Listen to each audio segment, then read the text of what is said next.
नांदेड़ शहर रॉकेल hawkers association Nanded की जानिब से जिला कलेक्टर के रूबरू धरना आंदोलन किया गया। नांदेड़ जिले में 1433 रॉकेल लाइसेंस होल्डर्स हैं। रॉकेल हॉकर्स एसोसिएशन के जिम्मेदारान का कहना है कि हुकूमत की जानिब से इन्हें गुज़िश्ता 40 बरसों से रॉकेल दिया जा रहा है और इसी पर उनका गुजर बसर भी होता है, लेकिन हुकूमत की जानिब से रॉकेल की तकसीम पर बनाई गई नई पॉलिसी से उनकी जिंदगी मुतासिर हो गई है। इन्होंने कहा कि हुकूमत की जानिब से इन्हें गुज़िश्ता 3 महीनों से रॉकेल नहीं दिया जा रहा है, जिससे सभी रॉकेल लाइसेंस याफ्ता बेरोजगार हो गए हैं।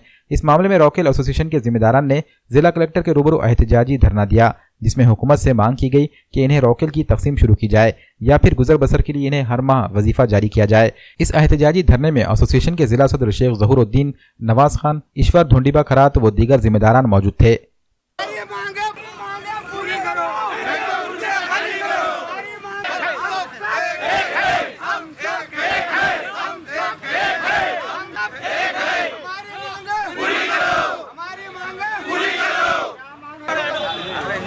हम नांदेड़ शहर रॉकेल हॉकर एसोसिएशन के अध्यक्ष हैं और हमारी मांगनी है कि हमको पेंशन मिलना चाहिए गवर्नमेंट की तरफ से, और हम 4 महीने से बेरोज़गार हैं। क्यों कि बेरोज़गार इसलिए है कि हमको माल नहीं दिया जा रहा है रॉकेल, और गैस सिलेंडर का हवाला बता के हमारा माल बंद कर दिए हैं और हमारी रोजी रोटी बंद हो गई है और हम लोग भूखे मर रहे हैं। तो गवर्नमेंट से हम लड़ रहे हैं, हम निवेदन दिए हैं और हमने मंत्रालय तक निवेदन दिए हैं और इसका हमारा कोई सुन रहा नहीं।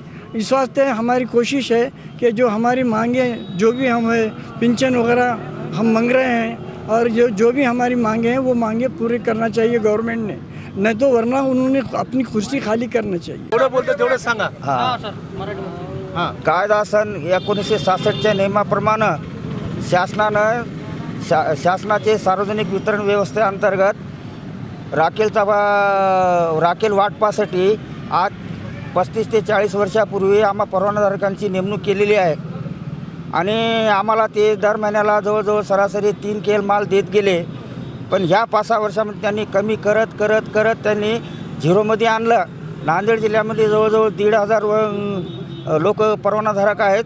आम्हाला त्यांनी राखेल वाटप करते वेळेस फक्त पर लिटर 22 पैसे असा अल्प मार्जिन देत होते, त्यात आमचा सर्व काही अनुषंगिक खर्चसुद्धा त्याच्यातच होता। त्यावेळेस कोटा जास्त मिळत होता म्हणून त्याप्रमाणे आम्ही आमचा घरचा उदरनिर्वाह भागवत होतो, मुलाबाळाचं पालनपोषण करत होतो। पण आता सध्या 3-4 महिन्यापासून एकदम राखेल बंद झालेला आहे। शासनानं वेळोवेळी नियम बदलून, ते राखेलच्या बाबतीमध्ये नियम बदलून त्यांनी आमचं काही कसल्याच प्रकारचा विचार केलेला नाही। आज 30-40 वर्षापासून आम्ही परवानाधारक याच परवान्यावर आम्ही आधारित होतो। आमच्या कुटुंबाला उदरनिर्वाहासाठी कसलाच काही इतर पर्याय राहिलेला नाही।